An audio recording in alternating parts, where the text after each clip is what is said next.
du RDPC. Pourquoi vous faites des polémiques inutiles? Pourquoi vous faites des polémiques inutiles? Non, il faut que j'essaye de comprendre. Quand je vais désigner droit, et que ce n'est pas des actes. Je veux d'abord que chacun désigne sa qualité. Quand Bernard Ouna dit le président, je comprends qu'il parle de son président.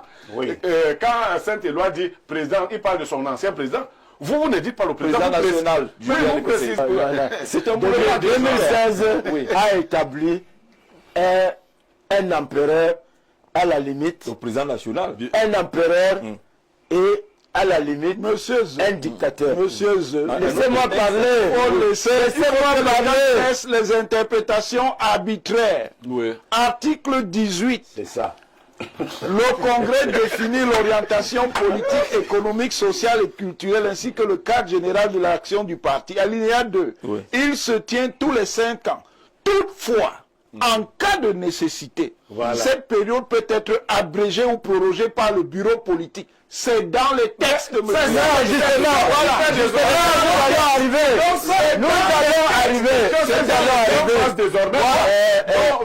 J'avais la parole. Oui, allez-y, j'avais la parole, monsieur le maire. Au moment où on réunit le bureau politique, c'est que la période du congrès était déjà dépassée. Donc tous les mandats étaient échus.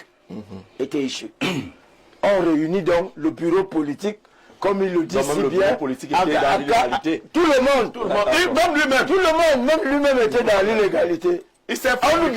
Après la période du congrès, on constate donc l'illégalité et on dit le président de la République peut, président national, en toutes circonstances faire ceci. Vous savez, le président Biya a subi 2 coups d'État dans ce parti. Dans le parti. Dans le parti. Le premier coup d'État a été orchestré par ce que j'avais appelé le push de la Légion QT. Quand on a pensé qu'il fallait couper le président de la base en créant des personnalités et ressources. Le président a compris qu'il avait perdu quelque chose. Il n'est pas allé à la bagarre de sitôt. Le deuxième coup d'État qu'on réussit dans le parti, c'est de faire sauter le verrou de la démocratie, c'est-à-dire des primaires, du libre choix des dirigeants. À quel niveau? Parce qu'il y a quand même le renouvellement des organes de base. C'est-à-dire que quand il y a renouvellement des organes de base, tel que ça se passe à Yaoundé 6, ce n'est pas comme ça que ça se passe à Yaoundé 2. Ici on désigne, ici on dresse les listes, les enveloppes les listes consensuelles. Ici, les enveloppes arrivent de Yaoundé et souvent c'est un papier vierge blanc qu'on vous montre à 50 mètres pour dire le président de la République. Et vous ne voyez rien. Et vous ne voyez rien. Vous pouvez dire, vous ne pouvez pas je vais lire contester, sauf si on s'appelle Saint-Éloi pour protester. Alors, le président, par ses actes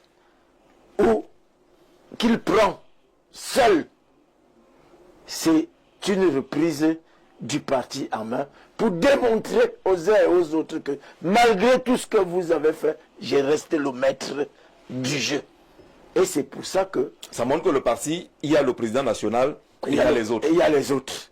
Et les autres, les conservateurs, les amis de Bernard Ouna et autres, ils font tout pour écarter le président. Et le président est sorti là pour faire comprendre aux uns et aux autres que c'est lui le président du parti, c'est lui qui les a fabriqués, c'est lui qui peut les défaire. Et c'est de ça qu'il s'agit. Parce que sinon, le RDPC, comme j'ai dit... Est-ce que c'est de bon augure à l'approche de l'élection présidentielle qu'il décide de tout reprendre en main alors qu'on a besoin qu'il déploie tout le monde à la fois à partir d'un congrès ou... Normalement, il aurait dû. On dit du président qu'il est hautement légaliste. Quand vous-même vous voyez ça, ce n'est pas des signes qui nous rassurent sur l'esprit démocratique, sur l'esprit de l'égalité du président. C'est-à-dire qu'à un moment, il opère un passage en force comme ça pour voir d'où viendra la résistance. Et puis, on exclut. Tu connais bien les textes de base. Les tests ont été écrits par des hommes. Mais ils sont là, ces textes. Et ce sont ces textes qui permettent au président national de faire ses mouvements. Il faut bien le dire comme ça.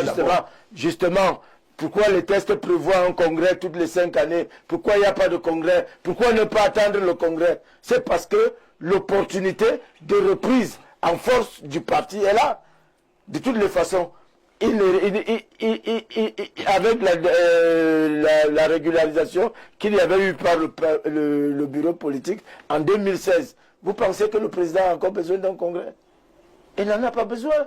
Il va essayer de continuer à nommer des gens à tête, exclure certains, disqualifier certains, et vous dites que l'élection sera si on s'en tient à ce que vous êtes en train de dire, on retrouve la grande une de mutation au lendemain de ces nominations. Le journal a décrit le président du RDPC comme étant un empereur. Peut-être qu'il n'a pas aussi lu tous les textes pour ça. Je crois qu'il faut simplement lire les textes. Ah, vous les avez? Ah oui, il faut lire les textes. Vous faites quoi avec les textes du RDPC? Mais pour la pédagogique, on analyse sur la... C'est pédagogique. Oui, mais vous avez les textes de l'UPC. Je dis qu'il faut... D'abord, c'est du RDPC. On parlera de l'UPC, vous ne la faites pas. Oui, l'UPC n'est pas au débat. L'UPC n'est pas dans le débat. Article 24. Le comité central, alinéa 1, est composé de membres titulaires et de membres suppléants. Alinéa 2, les membres titulaires dont le nombre ne peut excéder 350 se répartissent ainsi qu'il suit. 210 membres élus par le congrès du parti. Les militants du parti exerçant les fonctions de président du Sénat, de président de l'Assemblée nationale, de premier ministre, de président du Conseil économique et social, des présidents de groupes parlementaires du RDPC au Sénat et à l'Assemblée nationale, de président du Bureau national d'une organisation spécialisée. Les membres désignés par le président national. Et il n'y a pas de conditions. Ce n'est pas écrit à l'issue du congrès? Non. Mais les membres désignés par le président national. Il y a des membres élus par le et il y a des membres désignés. Et ce qui est valable pour les membres titulaires est valable pour les membres suppléants. Article 27. Membres désignés. On prie le doigt. On continue. Article 27. Alinéa 1. Le président national assure la bonne marche du parti. À cet effet, il peut prendre toutes mesures nécessaires à la bonne organisation et au bon fonctionnement du parti. Je crois que désormais le RDP c'est un bon communicant. C'est sans commentaire. Tout cela voilà la vérité. Monsieur Nyemek Aboraye, les faits sont là. Personne ne pourra donc dire sur cette base que les nominations ont été faites en dehors des textes. On est d'accord. Qui a un texte? Oui, Bléreux. Les choses sont claires. Un million de Bléreux. Monsieur Nyemek n'aime pas la factualité ni l'objectivité, mais je suis désolé pour lui. Ces membres sont caducs depuis 14 ans. Tout ce qui se passe là est dans l'illégalité. Et ils le savent. Sur quelle base? Parce que le président lui-même du RDPC est dans l'illégalité. Sur quelle base? Permettez que je dise aussi des choses qui ne sont pas allez-y, terminez sur ce point-là. On n'a pas... Avant, vous dites que c'est un parti démocratique. On ne peut pas rechercher seulement la petite bête. Quand le principe, c'est le congrès, et que plusieurs années, c'est 2011 le dernier. 14 ans. 14 ans, c'est-à-dire bientôt 5 ans x 3. L'année prochaine, ça fera 5 ans x 3. Qu'à chaque fois, c'est l'exception qui soit retenue. Il y a un problème qui se pose. Vous avez parlé des membres... la désignation, c'est l'exception? Non, je dis le... Est-ce que la désignation des membres, là, c'est l'exception? Non, je n'ai pas parlé là de la désignation. J'ai parlé de la tenue du congrès. Le président, le RDPC est tenu d'avoir un congrès tous les 5 ans. Ça, c'est le principe. Oui. Ce principe est violé depuis 14 ans. Qui viole le principe? Le président du RDPC. Vous voulez que je le viole? Est-ce que ces textes disent... En 2016... Oui. Le président a été habilité. Le président quoi? Oui, président national. Le président national. C'est votre président? Non, c'est le président national. Pourquoi vous faites des polémiques inutiles? Non, il faut qu'on essaye de comprendre. Quand je vais désigner droit, et que ce n'est pas des accords, je veux d'abord que chacun désigne sa qualité.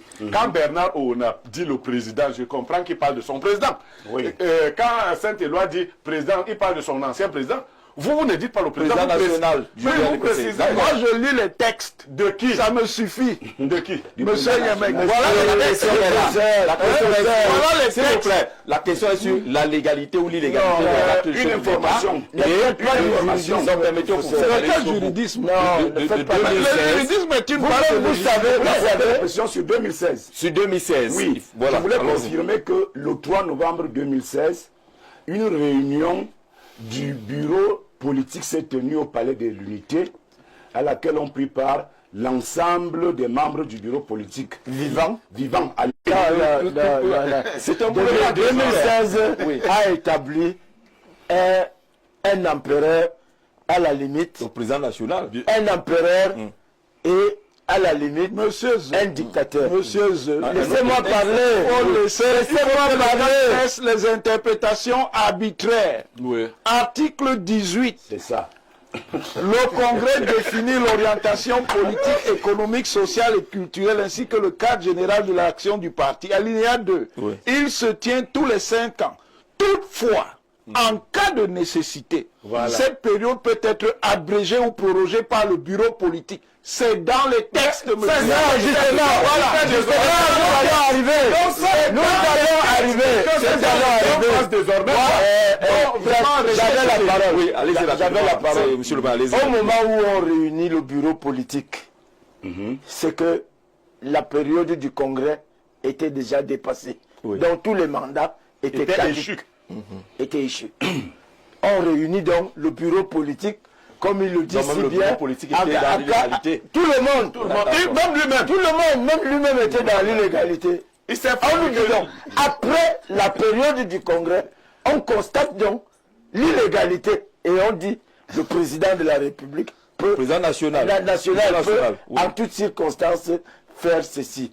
Est-ce que c'est pour tout le temps? Quand il sera candidat en 2035, monsieur Onangui, 2035 à 2032, puisque là où on est parti là, c'est pour que toute la vie. Donc en 2032, quand il sera candidat, on va toujours vous opposer la réunion du 3 novembre 2016. L'essentiel, si on retient l'essentiel, ces textes-là, qu'on le veuille ou pas, vont être appliqués par le parti. Tout à fait. Qui peut empêcher il y a de nouvelles personnes qui ont été désignées. Il y a un peu des dessus. Vous voyez pourquoi on a écrit cela, même si on n'est pas dans le sentiment du nom qu'on a choisi. Paul Biya, Metil Ngongol, le secrétaire général du comité central du RDPC, hors jeu. Son nom n'apparaît pas. Vous verrez que plus loin, on parlera de l'entourage du président national. Le LGPR n'a pas été nommé, ses 2 adjoints pas du tout, le directeur du cabinet civil ne l'a pas été, l'adjoint ne l'a pas été, on va même plus loin, même Franck Biya n'a pas été nommé pour parler de l'entourage du président qui seraient tous en jeu, comme le LGPR. Oui, professeur. Voilà donc ce qui met en question les spéculations sur l'idée qu'il y a un parti État. Et qu'en réalité, quand vous regardez l'architecture du système gouvernant, cette architecture a plusieurs pôles. Si on était donc dans un parti État, comment expliquez-vous donc que des responsables qui par ailleurs ont un rôle important dans la dynamique gouvernante ne soient pas présents dans le parti? C'est bien Ils ont souvent été là. Les autres RGPR ont été là. Monsieur Niamé, pourquoi vous êtes aussi nerveux? Soyons un peu factuels. Pourquoi vous êtes aussi nerveux? Oui. Donc, c'est bien la preuve qu'il n'y a pas de parti État. C'est ça le débat. Donc quand il est-ce que vous comprenez pourquoi cette politique d'obstruction permanente? Laissez-moi m'expliquer. Son opinion compte comme la vôtre. Permettez qu'il achève. Ça, c'est de la censure, monsieur. C'est donc la preuve qu'il n'y a pas de parti État. Que si vous prenez donc l'architecture du système gouvernant, elle a plusieurs pôles. Maintenant, le président de la République, qui est aussi président national, peut donc jouer en fonction de sa stratégie sur tel ou tel pôle. Les mêmes personnes qui n'ont pas été nommées cette fois-ci dans le cadre de ces instances dirigeantes peuvent apparaître, par exemple, dans sa campagne politique en jouant un rôle essentiel. Et vous allez voir plus tard que ceux qui se réjouissent de ce que ces personnes-là n'aient pas été nommées vont se plaindre du rôle que ces personnes auront dans la campagne. Voilà. Là, on fait de la futurologie. Ce n'est pas de la futurologie. Parce que ce que je dis est déjà à l'œuvre. Si vous avez le sens de l'observation, comme disait M. Bernard Ouna, la pré-campagne, pour la nommer de manière précise, a déjà commencé. Justement, dans le cas de cette campagne, on a vu aux avant-postes le SGPR. Voilà. Beaucoup la pré-campagne a déjà commencé. Oui. Et dans cette pré-campagne, vous avez vu cette personnalité déjà en action. Et qui n'a pas été choisi parmi les membres, ne serait-ce que du comité central. Non, cela révèle que je suis d'accord sur ces 2 points-là avec le professeur. Et cela révèle une forme de machiavélisme de l'homme qui nomme. Il aime bien. Il faut toujours diaboliser. Non, je ne le diabolise pas, je le décris. Il aime. Vous n'appréciez pas. C'est une description diabolisatrice. Non, c'est pas oui, il a ce machiavélisme-là. Il aime créer des frustrations. Vous voyez? Vous pensez que c'est une frustration? Non. Bien sûr. Voilà, la frustration vient de ceci. Non, pas du fait que le SGPR n'ait pas été nommé. Le fait qu'il ait mis le SGPR de côté sans le nommer, qu'il laisse ceux qui sont nommés se réjouir pour très peu de temps, afin de nommer donc le SGPR au-dessus de tout le monde, sans qu'il soit membre du comité central. Et c'est ce qui va se passer. Comme ça, ceux-là seront bien frustrés et lui viendra les voir pour leur dire qu'il y a quelque temps, vous vous réjouissiez de n'avoir pas vu mon nom. Et c'est lisible. Il n'a pas mis Franck Biya, alors que Franck Biya... Est-ce qu'en revanche, on ne peut pas penser qu'il répond aux frustrations? Le fait de voir ce qui derniers temps le SGPR a peut-être frustré les autres. Il a dit que mon homme va rester à son poste. Il a dit à son homme demain, je te garde pour une tâche plus importante. Parce qu'il faut dire, pour Biya, c'est la fin du RDPC. Il veut leur laisser leur affaire là. C'est pour ça qu'il a voulu d'abord contrôler certaines parties de l'affaire. Il va leur laisser le RDPC. Tout ce qui le préoccupe actuellement, c'est de devenir président. Et il a déjà son équipe de campagne.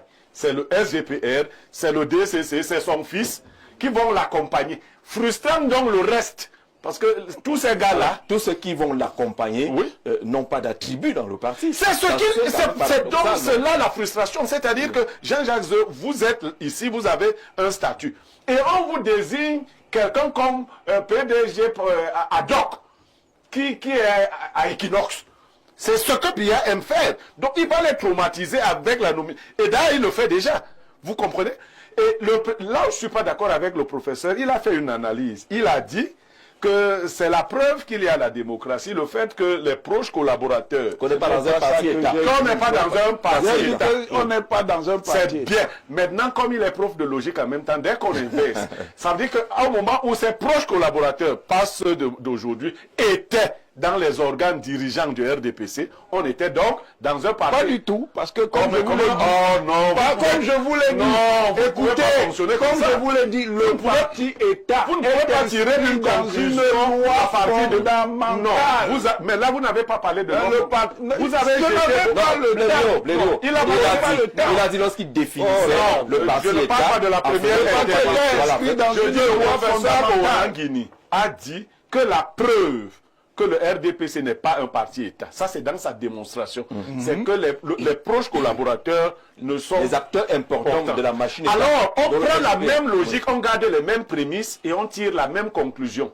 On dit donc que toutes les fois où ces proches collaborateurs ont été dans l'appareil du RDPC, il y avait donc matière à penser que le RDPC était un parti État. Bon, allez, Monsieur Niamek, il ne faut pas entretenir les illusions. Vous savez bien que quand j'ai parlé, j'ai fait des implications. Ça veut dire qu'il y a des choses que je n'ai pas eu à dire parce que je voulais gagner du temps. Bon. C'est ce que je dois préciser. D'accord. Alors, les anciens SGPR, beaucoup avaient de hautes responsabilités au sein du parti. On a l'impression qu'il y a un changement radical maintenant. Tout l'entourage du président n'apparaît pas. Vous êtes dans la lecture de Pierre Bléré ou celle du professeur? Non. Vous avez votre opinion? Le professeur... il dérange. Non, il fait dans la mauvaise foi. Il fait dans la mauvaise foi. Moi, je voudrais demander aux professeurs, eux qui font de la sémiotique, de réinterpréter cette action, c'est-à-dire que où le président nomme des gens qui sont censés ne pas être là, mais qui se retrouvent là. Et d'autres qui sont censés être là, qui ne se retrouvent la pas. méthode. Je voudrais vous écrire un livre justement, je voudrais donc vous dire que, en 2018, c'est le ministre Mvondayolo qui était le directeur de campagne du président, n'ayant aucune responsabilité dans le parti. Qu'est-ce que ça signifie? Vous savez, c'est ça qui doit vous interroger. Non, vous n'allez pas me dire. Parce que moi, je vais vous dire. J'ai voulu que vous fassiez de la simulation là. Qu'est-ce que cela peut vouloir dire? Cela peut vouloir dire que le président a commencé à régler des comptes. Ce n'est pas ça. À écarter. Non, vous aurez votre point de vue. De toutes les façons, insister sur ce point-là. Le président est en train de régler des comptes et de disqualifier ceux qui pourraient le gêner n'importe comment. Il aurait disqualifié qui dans cette configuration? Il aurait déjà disqualifié le ministre Ngongo. Pour la simple raison que le Congrès, dans un parti, est l'instance suprême qui permet le renouvellement de l'élite politique. Et au Congrès, le président national est élu toutes les 5 années. Imaginez donc que le président ait jaugé la mentalité de tout son entourage. Moi, je veux vous dire... Parce que Ngongo était déjà le fauteuil du président national. Est-ce que ça ne se dit pas? Ça ne se voit pas? Non, vous voulez un dessin? Non. Comment Ngongo peut faire pour guetter ce siège? Moi, je me pose comment de toutes les façons, personne n'est dans le secret des dernières sorties de Ngongo. Mais Monsieur Ngongo est sorti, il est allé à Douala avec une effigie du président sur la tête. On l'a vu aux avant-postes. Vous savez, le 24 mars dans la Haute-Sanaga. Aux avant-postes. Vous savez pourquoi? Donc, le président est en train de procéder par élimination pour ceux qui pourraient gêner dans tout son entourage. Donc, il y a le fait que Franck Biya, il n'est pas là. Il n'est pas là. Il n'est pas là. L'appartenance au comité central vous donne un double statut. Celui de membre du Congrès et celui d'électeur éligible. Et donc, imaginez donc, le Congrès se tient demain. Si le Congrès se tient demain, et qu'on veut faire les choses comme elles doivent se faire dans les règles, y a-t-il un candidat dans la salle? Imaginez que M. Ngongo lève la main pour dire qu'il est candidat. Vous savez qu'on a déjà eu. Non, Zengele n'a jamais dit qu'il était candidat. On ne dépose même pas les candidats. Le président national est en train de régler quelques comptes, d'éliminer ceux qui auraient les yeux un peu trop ouverts. Voilà. D'épurer même. Ce n'est pas ça du tout. Non, vous ne pouvez pas le dire. Je poursuis ce que je suis en train de vous dire. La stratégie politique du président Paul Biya tient compte de la configuration du système politique camerounais qui est une configuration pluraliste. Donc, dans ce jeu, le président Paul Biya va s'appuyer dans une certaine mesure sur son parti, le RDPC, mais il reste disponible pour être soutenu par des alliés et il joue aussi sur la prime du sortant. C'est-à-dire, il a sa stratégie, il a ses raisons. Il a ses raisons que nous ne maîtrisons pas souvent ici. Je suis en train de vouloir préciser que le président a envoyé M. Fernand Ngongo sur le terrain ces dernières semaines. C'était de la politique. C'est le président qui l'envoie. Va dans la boucle de la Liquier, va dans le Septentrion, va à Douala. C'est le président qui lui dit, mais ça c'est de la politique pour le président. Le président envoie ils sont très nombreux, ces messages-là. Bonjour le panel. Bonjour à M. Bernard Ouona et Saint-Éloi Bidou. M. Ngongo Ferdinand ira au bureau politique. Tous ceux qui n'ont pas été désignés par le président national du RDPC iront au bureau politique, comme Alamine Ousmane May, Ngongo et autres, Franchon Ndongo. On peut partir directement pour le bureau politique sans passer par le comité central. C'est possible. Le monsieur en veste bleue dit du n'importe quoi ici. Il est où là? C'est un peu compliqué ici. À Molundu, là c'est à l'est, hein, avec notre président de la section Bumba Ngoko Sud, nous faisons des cotisations pour le RDPC à Cameillon.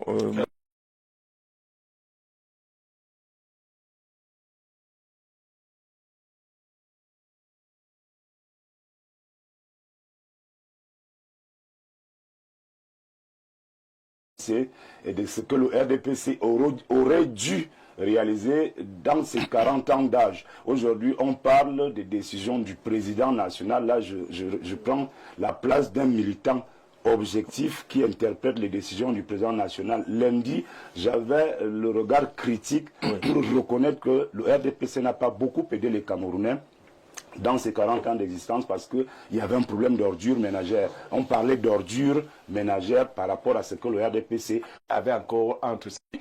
Pour faire des gens qui sont comme le bureau, parce que l'UPC parle du comité directeur.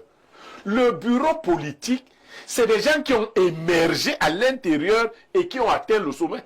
Mais si le président peut aussi désigner ceux-là seuls, dans ces conditions, enlever le mot démocratie qui ne ressemble en rien à ce parti, ça c'est du despotisme, tout simplement.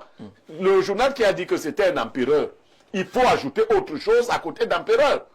Mais on ne peut pas faire peur à tout un pays. Que le 20 mai dernier, au Palais de l'Unité, il y avait deux groupes de sécurité.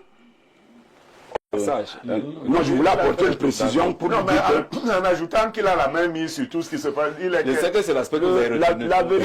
La vérité, c'est que tout ce qui se passe, le président sait. S'il laisse faire, ça, c'est pas mon problème. Mais je te dis que il sait. Donc maintenant, un téléspectateur a dit là que est-ce que j'ai changé entre lundi et aujourd'hui. Vous avez répondu. Oui. Non, je voulais donc... Ça vous dérange? Non, répondu.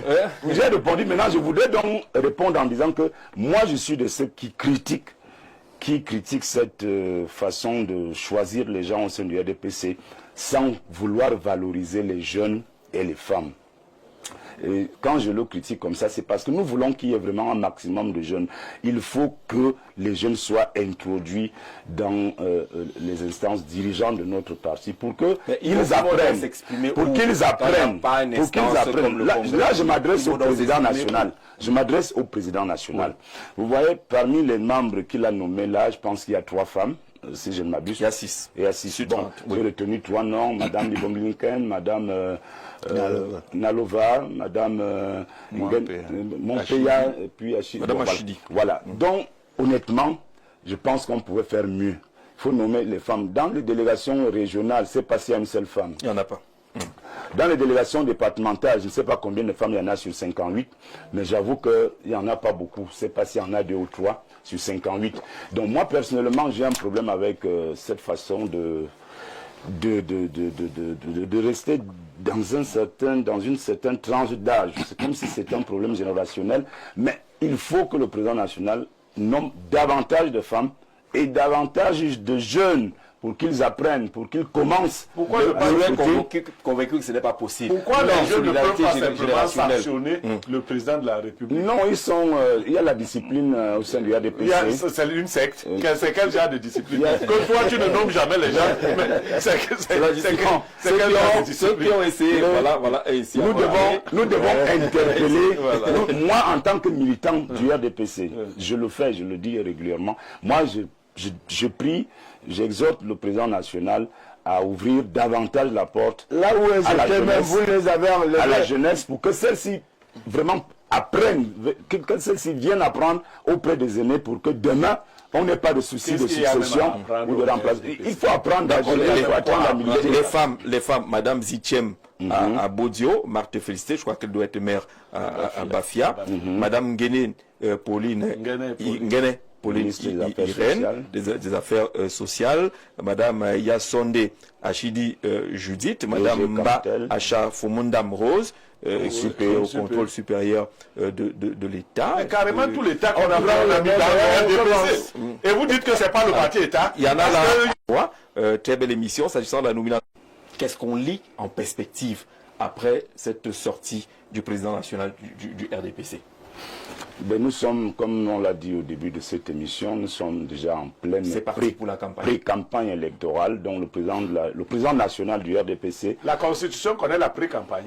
Vous violez la Constitution connaît la pré-campagne. On est en pré-campagne, on se comprend. Alors, voilà. Le professeur va te répondre après. Tu sais que c'est lui qui s'y connaît mieux. Oui. Alors, le président national est en train de redistribuer les cartes pour une organisation d'un travail qui va aller étape par étape. Ça va monter étape par étape jusqu'en octobre. Donc, présentement, nous sommes partis de la nomination des nouveaux membres du comité central et des responsables des commissions départementales et régionales. Après cette étape, naturellement, il est certainement prévu une réunion de concertation. Ça sera peut-être au haut niveau. Vous supputez là? Non, je ne suis pas. Vous avez là les entrées très je suis en train de vous dire ce qu'il les entrées très je suis en train de vous dire, Saint-Éloi, que après cette nomination de nouveaux membres du comité central, il y aura une deuxième étape qui sera une concertation élargie aux anciens membres du comité central et aux membres vivants du bureau politique national. Ce sera une concertation. C'est sur la base dont, au sortir de cette concertation, on va mettre sur pied des commissions régionales. Entrez voir Paul Biya. Il faut bien qu'il nous reste des gens qui ne vont pas voir Paul Biya. Il y en a. Ils ne sont pas nombreux, hein.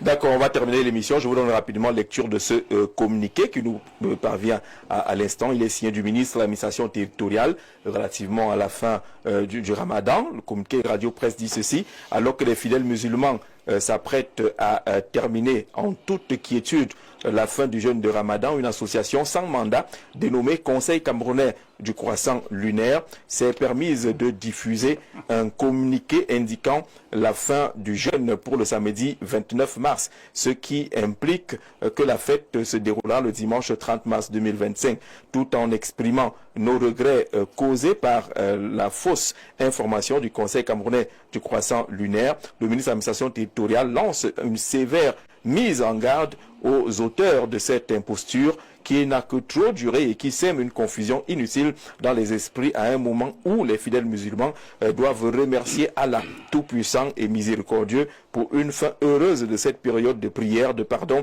de pénitence et de générosité. Le ministre de l'administration territoriale rappelle à l'ensemble de la communauté musulmane du Cameroun que seule la Commission nationale du croissant lunaire, ayant pour porte-parole le professeur Suleiman est habilité à communiquer sur le début et la fin du jeûne du Ramadan. À cet effet, le communiqué du CNCL indiquant que la fête se déroulera le lundi 31 mars 2025 est la seule information valable qui doit être prise en compte. Signé le ministre à Tongandi ce 30 mars 2025. Voilà donc qui est clair. Tout est en ordre maintenant. Non, vous voyez donc on parlait de la redevance audiovisuelle tout à l'heure. Quand on publie un communiqué comme celui-là à Cameroun Tribune, c'est payant. C'est au moins un 4-9 qui tombe. Quand on publie à la radio, c'est au moins 7 000 francs la longueur qui tombe. Et quand on publie... Nous, on a géré l'information. On a géré l'actualité. Donc vous avez fait une mission de service public.